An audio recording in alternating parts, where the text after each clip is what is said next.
Folks, first, thank you so much for doing this interview with me. And congratulations, RBC X Music. You guys are part of this First Up organization. And I say organization because it's been going on for the last couple of years, and you guys are part of this year's 2022 group.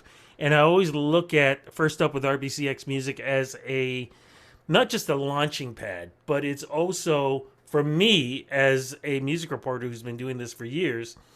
Um, I get to interview the next big superstars so that years from now, when you guys are doing red carpets or winning awards and you're on podiums and whatever else, and I'm waving my hand to ask a question, we can always go, yeah, remember when we did this interview kind of thing? So I absolutely love that, which is also why I love your music too, because it is such a cool 70s and 80s groove. We're going to get into that in a second, but again, first up, congratulations on being part of it. How does it feel being part of this group of 2022?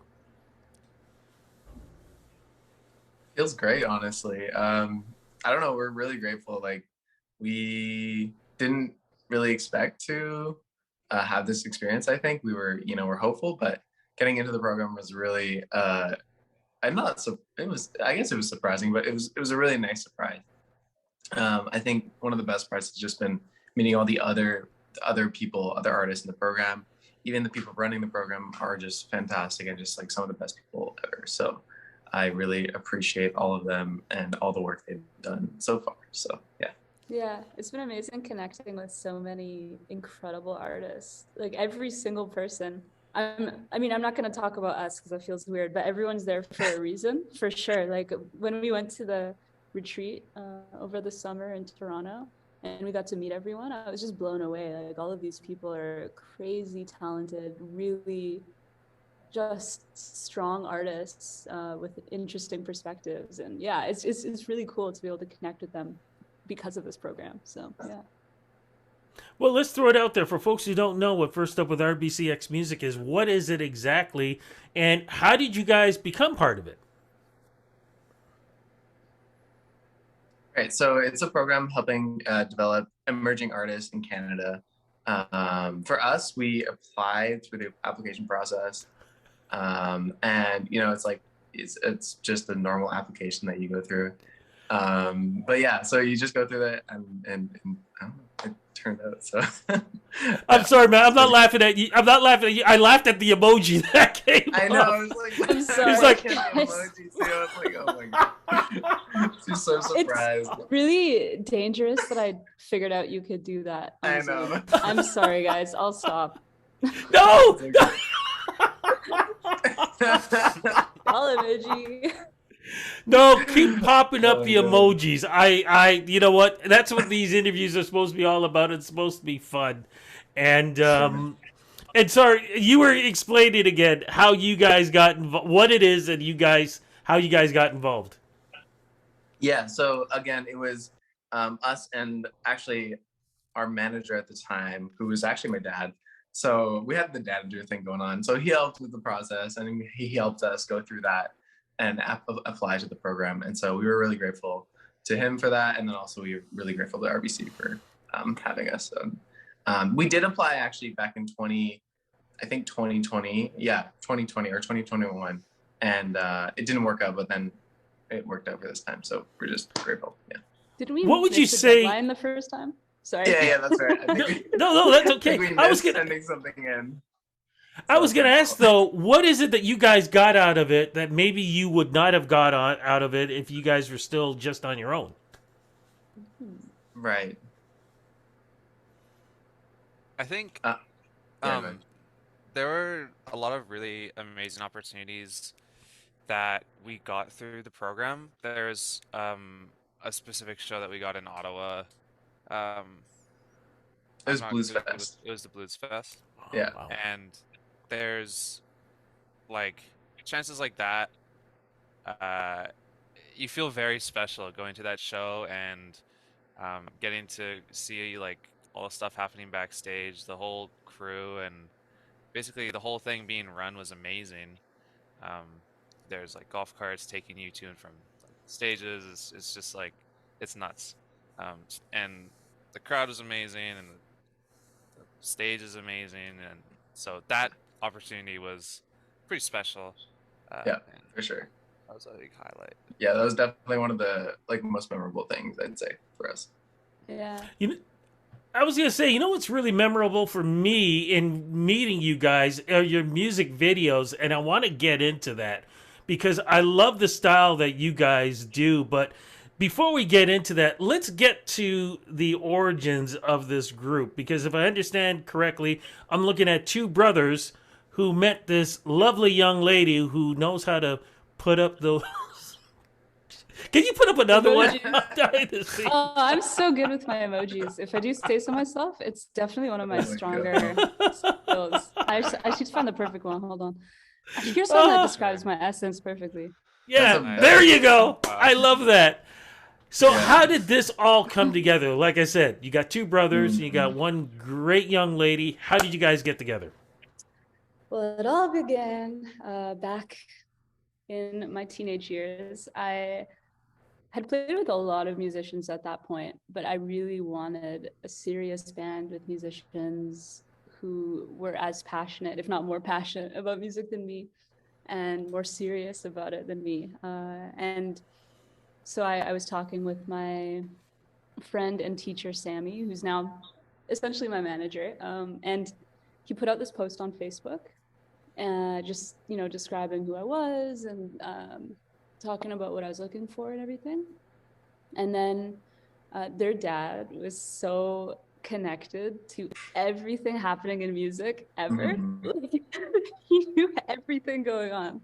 Mhm. And he found that post and he reached out and he sent all these pictures of Rhett playing at the Roxy in Vancouver, which is like a nightclub here on Granville. Oh, yeah. And I was like, that's crazy. I've only ever played at like bars and restaurants and stuff. And this guy's playing at a nightclub. He's got a drum cage around him. It's just great. And then, yeah, Sammy for years was running these jams out in White Rock, which is a really nice little beachy town, I guess, outside of Vancouver, where Max and Rhett live. And yeah, I showed up one day and they showed up a couple times and we jammed overlooking the water in White Rock. Beautiful, Yeah. esque moment. And yeah, from there we just loved making music together. We started writing right away, jamming Mhm. pretty much all the time when we could. Yeah. And yeah, here we are today. So did the sound originally come out from those jams that, like I said, where did that 70s, 80s groove kind of come in from? I mean, I think our influences come from a lot of different places. And 70s and 80s are definitely part of it. I mean, me and Rhett grew up on Prince. My mom brought us up on Prince. So Yes. he was, yeah, the best. So I mean, I love Prince, and I think I can't escape him now. I just can't. Like everything I do has, I know I listen to him like I feel like that's in there. Like so that's part of it, and then also Ayla's influences go deep into so much music from that era and funk and soul and everything, and so we love that. So it's kind of it just comes out naturally. And I think it came out naturally in the music, and I think it continues to and stuff that we're going forward with. So yeah, and I think the sound was also a combination of all our interests and kind of what we wanted to do now. You know what I mean? Like, what does that sound like now for us as a group, and then in this context? So yeah. Yeah, and even the modern artists we love are so clearly inspired by the amazing groove artists from the 70s and 80s. Because obviously, I mean, you can trace the origins of that back further than that, but I feel like 70s and 80s was when a lot of those groove styles of music really, I don't know, so many things came together and it became kind of what we think of today, like when we think of funk and when we think of R&B. And yeah, I feel like all of the elements that make up those styles really came together starting in the 70s and then especially the 80s. And then, yeah, so much production today still, I feel like is so clearly a nod to what was being created in the 80s. So can't really escape it. I think what it is with you guys, because of course I grew up in that era, so I know a lot of the music that you would hear back then, and especially seeing them live. Yes, they wrote the songs, and yes, they had it this way and whatever. But when it came to recording, it actually would come out like a jam session, where nobody knew what was coming up and how it was going to turn out, and it just did.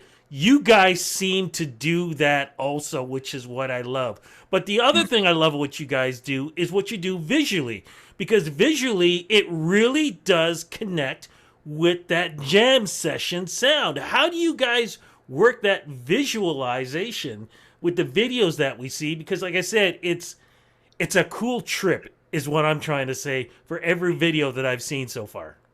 Thank you. Yeah, I mean, I can talk about that. I mean, the videos are a labor of love for sure. Like every song that has a video is like a long and really fun and thoughtful process from our side, where we were really involved in the video creation and like the direction, the editing, every single part of it we're involved in. The VFX I did for most of them, and so yeah, a lot of the planning and all that comes from us. So there's a reason why I think that you see that through line, I think.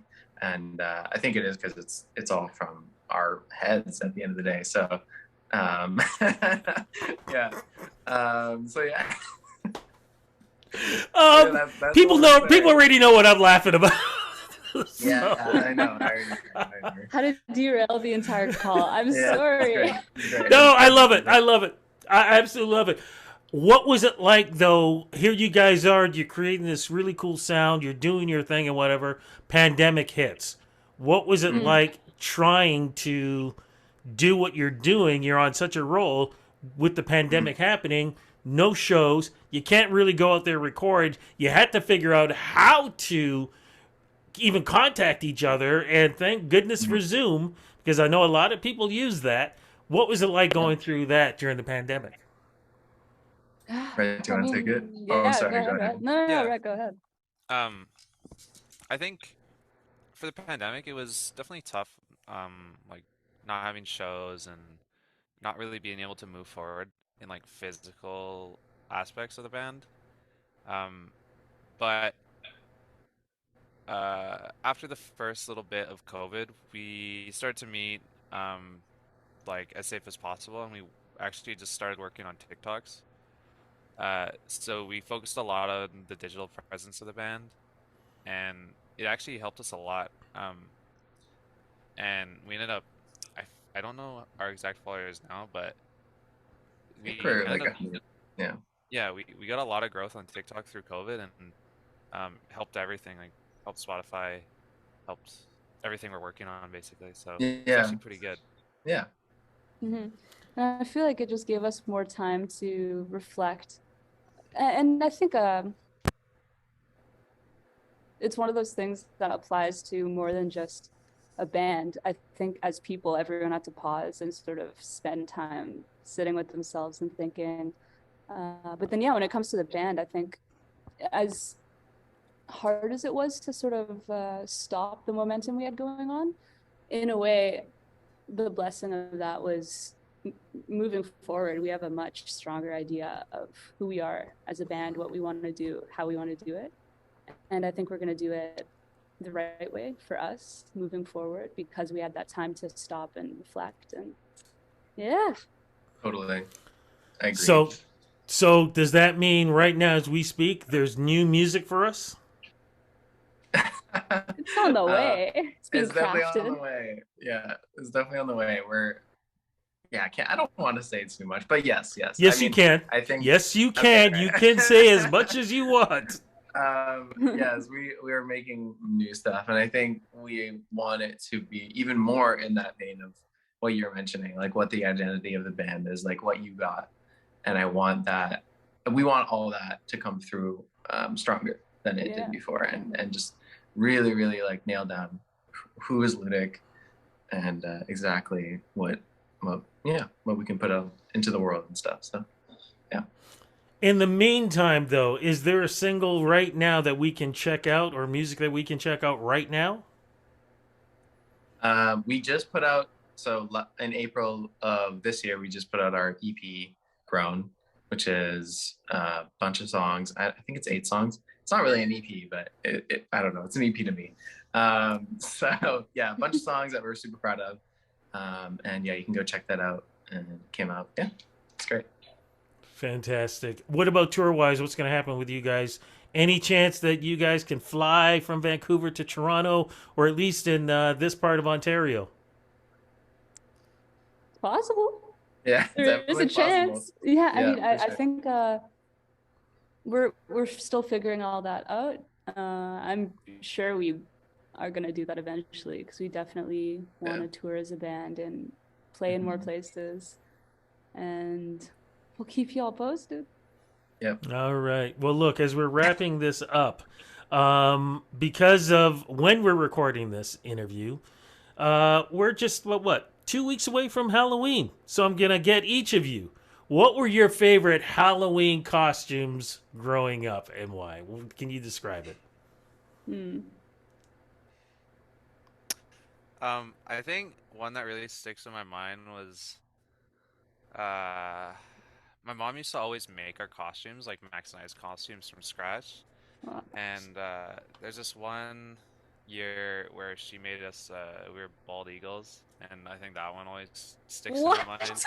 Me and That's Red, yeah. crazy. Yeah. Excuse me, back this one up. You were what?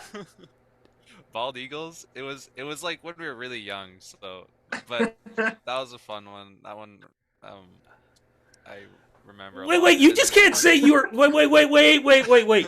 Please, you have to describe this because I have no clue and how I'm even thinking about how you two were bald eagles. Yeah. It was. I mean, it sounds a little weird, but it basically. Yeah. I think we were young, right? And you slick back the hair, you put on like the fake like white hair dye and stuff, and I can't really remember. I think We had there was like a some beak. sort So of... yeah, we had like a beak, and then like Guys, I face need paint. pictures immediately, And then please.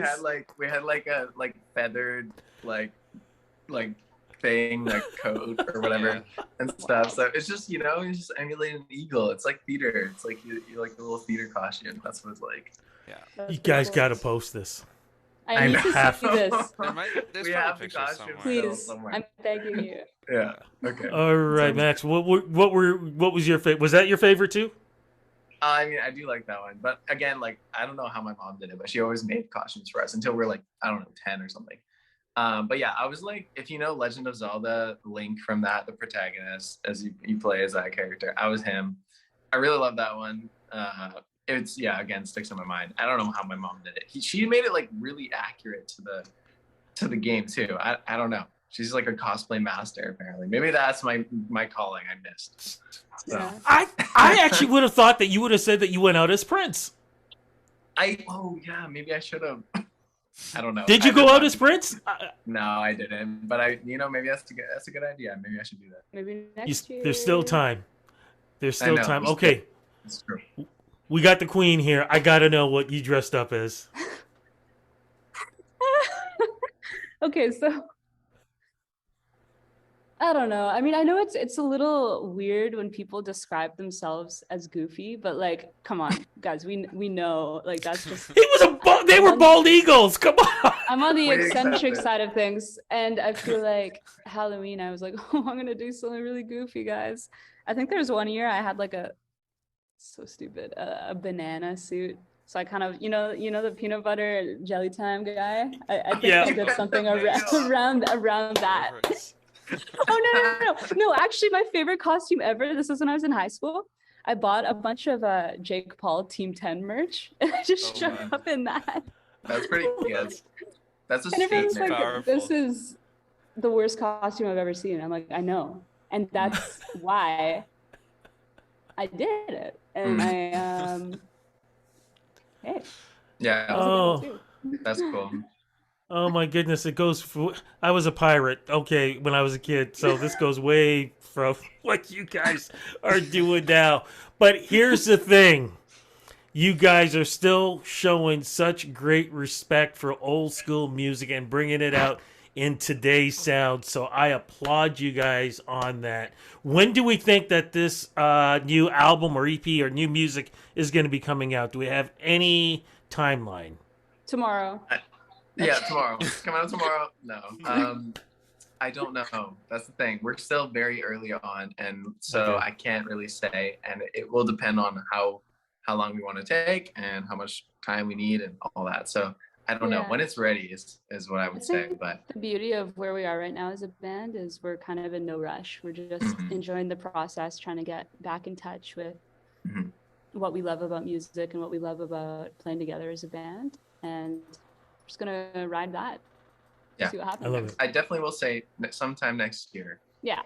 Yeah, for sure. Definitely. We don't So wanna we wait can. that So long. we'll definitely get back together, and we're going to talk about this new music. Of course. Oh yeah. Okay, Do it. and then I'm gonna leave people with a soap opera little thing. You said earlier about how your dad was the former manager.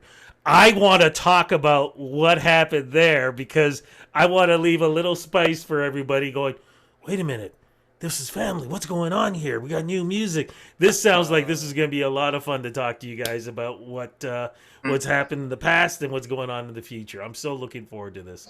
Guys, thank you so much for this interview. Congratulations on the great music.